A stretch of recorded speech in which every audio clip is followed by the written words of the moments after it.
Shabbat Shalom, Mispaja Javerín, Shabbat Shalom, familia amigos.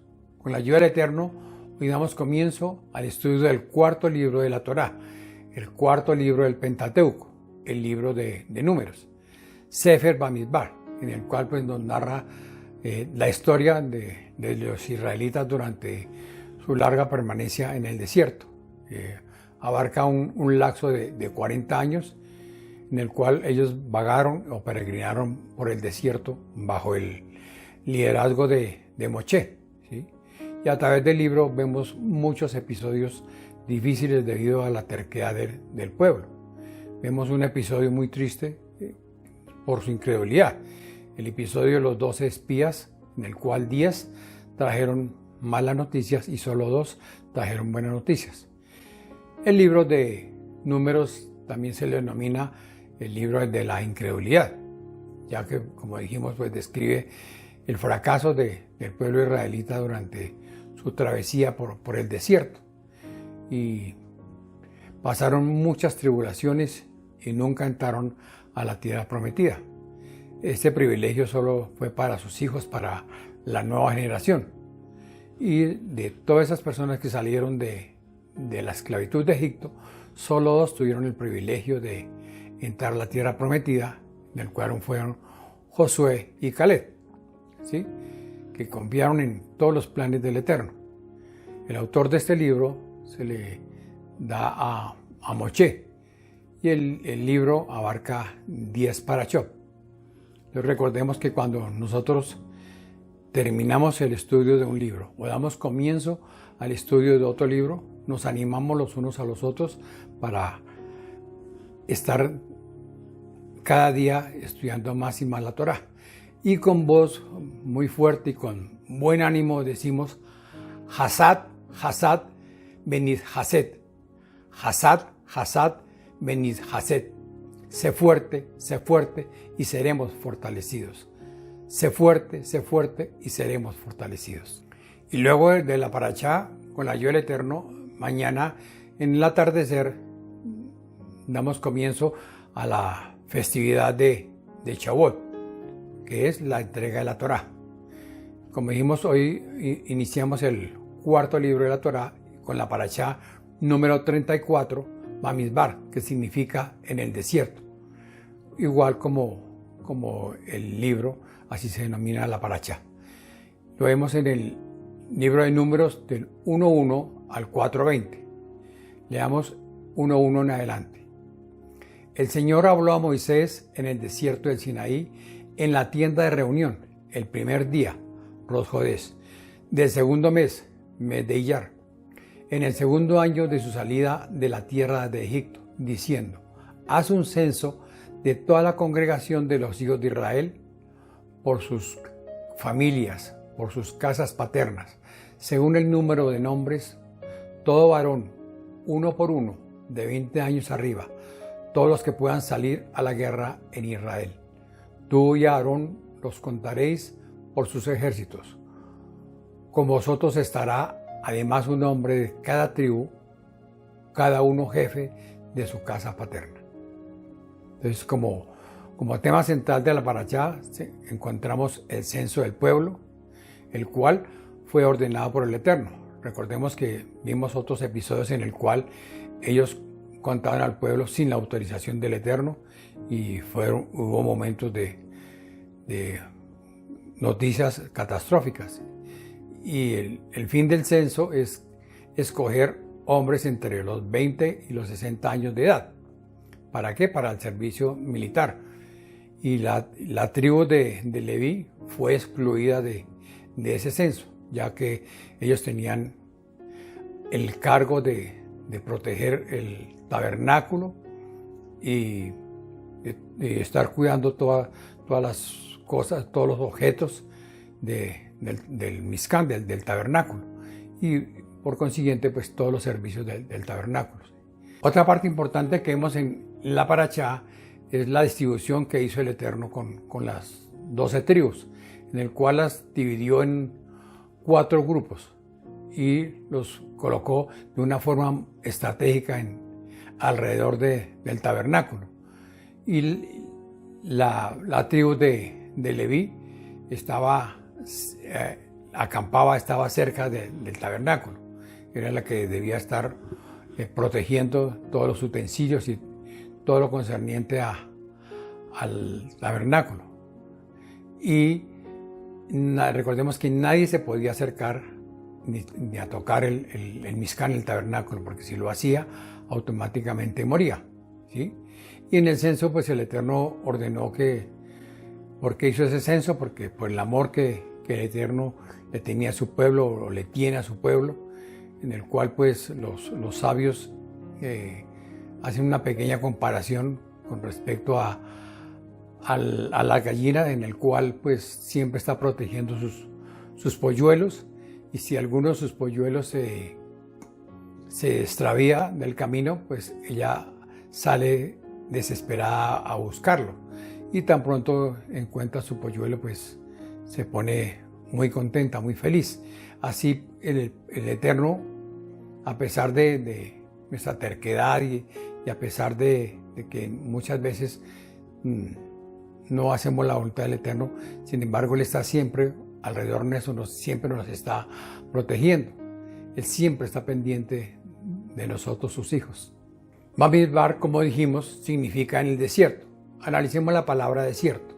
Desierto es un lugar árido, un lugar deshabitado, un lugar en el cual no hay más que incomodidades, donde se sufre el calor, se sufre sed, ¿sí?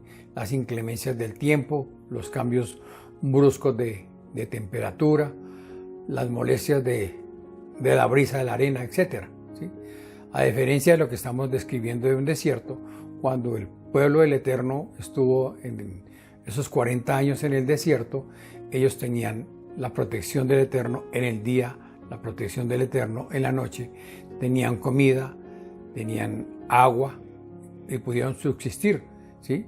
Entonces, eso en cuanto al ámbito físico. Pasemos esa palabra al ámbito espiritual. Hagamos un pequeño ejercicio. Un hombre en el cual llamaremos Tancredis era un hombre conocedor de la palabra del Eterno, un hombre trabajador, un hombre honesto y pues con los mejores calificativos, en el cual un día que estaba como apesadumbrado y buscó un líder espiritual y se sentaron a dialogar y le comentó a su líder que quería tener un diálogo con él con respecto a su vida espiritual, en el cual decía que estaba orando, buscando el Eterno, pero no se sentía como bien, en el cual el líder pues le dijo que de pronto estaba pasando por un desierto espiritual, en el cual Tancredis le dijo, ¿y qué es eso de un desierto espiritual? Entonces el líder le comentó que él puede que estuviese leyendo la palabra del Eterno, pero no sentía cambios en su vida. Tenía sus tiempos de oración, pero sus oraciones eran como secas.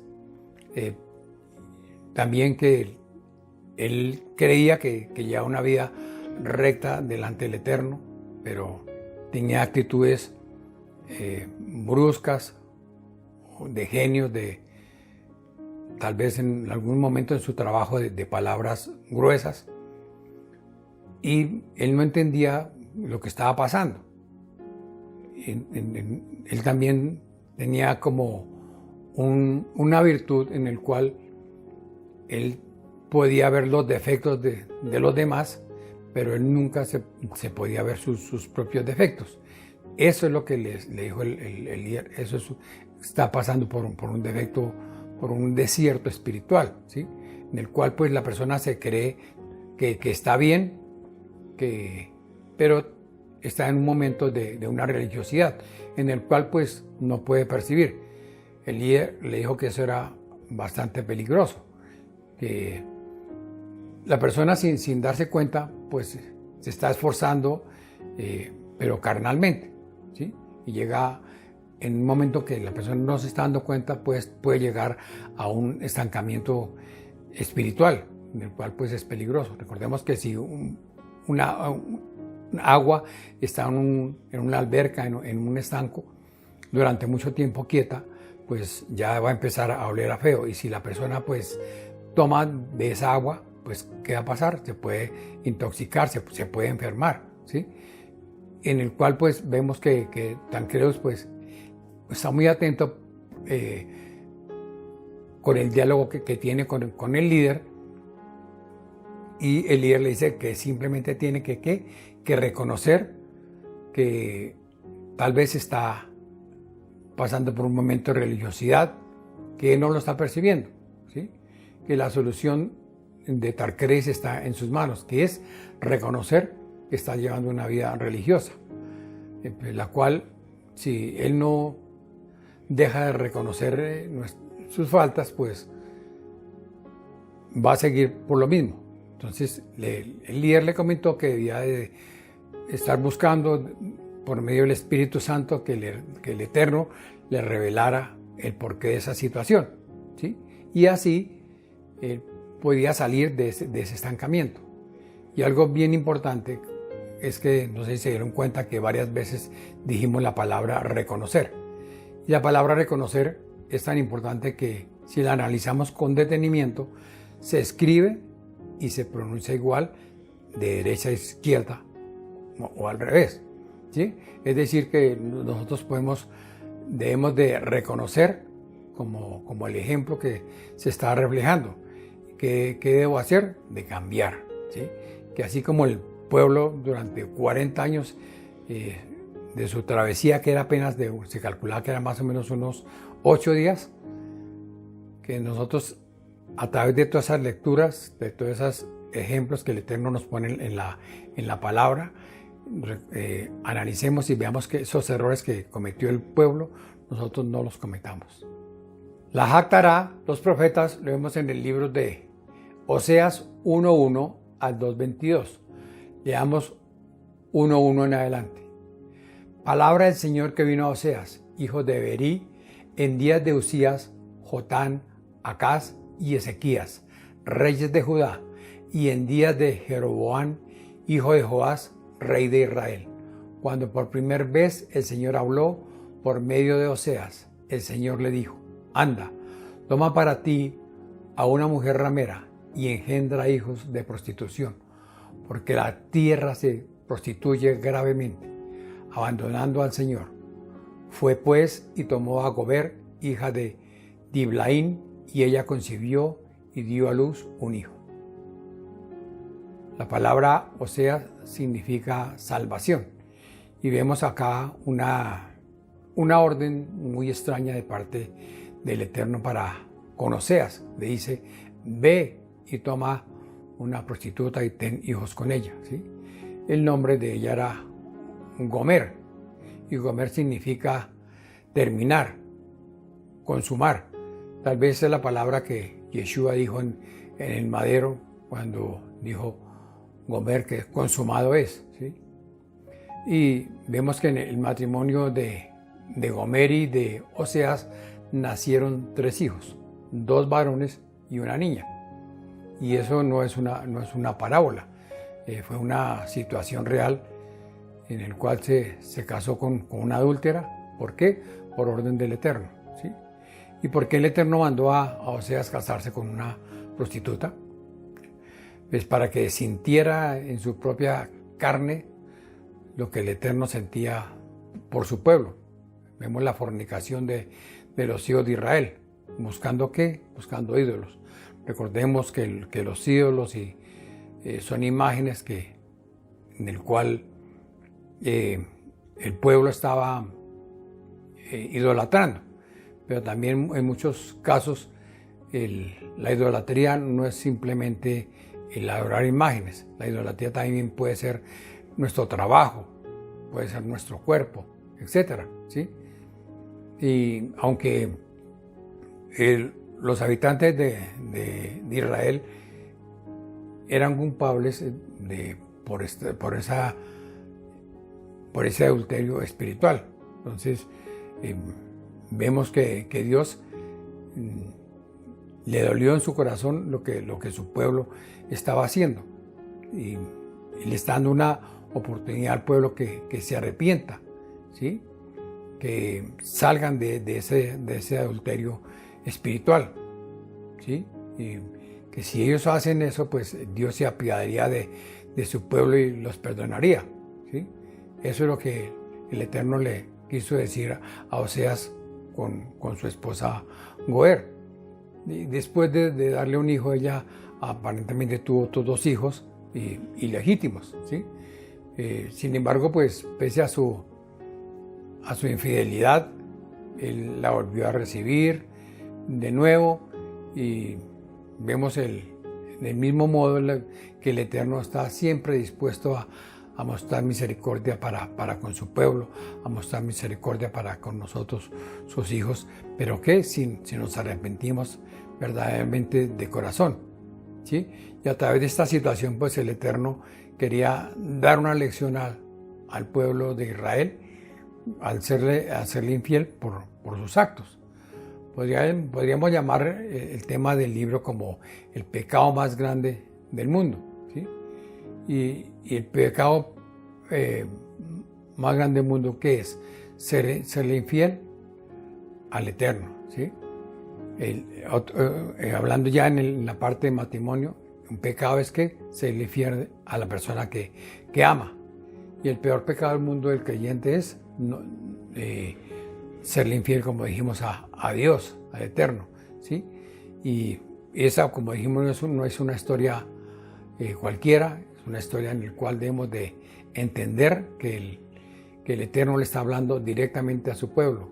El trasfondo es de esa relación entre Oseas y Goer, es la crisis matrimonial, ¿sí? En el cual pues el Eterno está hablando a los matrimonios para que el matrimonio siempre haya fidelidad, que no permita el Eterno que haya infidelidad en los matrimonios, como lo hubo con Goer, que le fue infiel a Oseas, ¿sí? Y también el Eterno nos está recordando a nosotros como sociedad que el matrimonio lo instituyó Él, no la humanidad, ¿sí? Y si uno quiere tener éxito en su matrimonio, pues debemos de serle fiel a la pareja, y si el matrimonio pues está bien, pues es una base de nuestra sociedad, y el hogar es una roca sólida en el cual debemos que sirva como una simiente para toda la sociedad. Si uno quiere tener un matrimonio de éxito, debe siempre estar unido con su pareja, y que la luz del Eterno y la luz de Yeshua siempre sea el centro de nuestro hogar, ¿sí? El matrimonio es una relación sagrada, y la sociedad del matrimonio la instituyó, como dijimos, la instituyó Dios. Y según muchos estudios, el 95% de la felicidad de una persona depende con la persona con quien se casa. ¿Esto qué nos quiere decir el Eterno? Que las personas que en este momento no tienen pareja, le pidan al Eterno que les dé una pareja temerosa del Eterno, que siempre esté buscando el Eterno. La Brit Hadashah, el Nuevo Testamento, lo encontramos en el libro de 1 Corintios 10, del 1 al 13. Porque no quiero que ignoréis, hermanos, que nuestros padres todos estuvieron bajo la nube y todos pasaron por el mar. Y en Moisés todos fueron bautizados en la nube y en el mar. Y todos comieron el mismo alimento espiritual. Entonces el Rab Shaul, el apóstol Pablo, está exponiendo ante los corintios sobre el mal ejemplo que tuvieron los israelitas. El Eterno escuchó su clamor cuando estaban en la esclavitud y les mandó ¿qué? Les mandó un libertador, les mandó a Moshe. Y ellos vieron muchos milagros, grandes experiencias espirituales, pero a lo largo del camino las menospreciaron. Todo Israel fue sustentado milagrosamente de la provisión del Eterno. Vimos que siempre lo estuvo con su comida, y durante el tiempo en el desierto, ellos siempre estuvieron protegidos. Pero acá el apóstol Pablo nos está recalcando que al colocar ese ejemplo de que fue un pueblo en el cual menospreció al Eterno, el apóstol está en ese momento diciendo que las cosas que no debemos de hacer en nuestro diario vivir. Nos está recordando que todos esos errores que cometió el pueblo de Israel, por más que tenían la luz del Eterno, por más que el Eterno siempre los protegió, por más que tuvieron muchas bendiciones, desafortunadamente esa generación no pudo recibir la gran bendición de llegar a la tierra prometida. ¿Por qué? Por la codicia, por el pecado, ¿sí?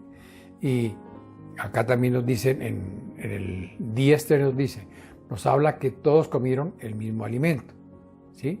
Entonces acá el apóstol también está recordando que el pueblo siempre pecó, estuvo en idolatría, le está recordando que la fornicación es pecado, que la murmuración es pecado, que el codiciar es pecado, ¿sí?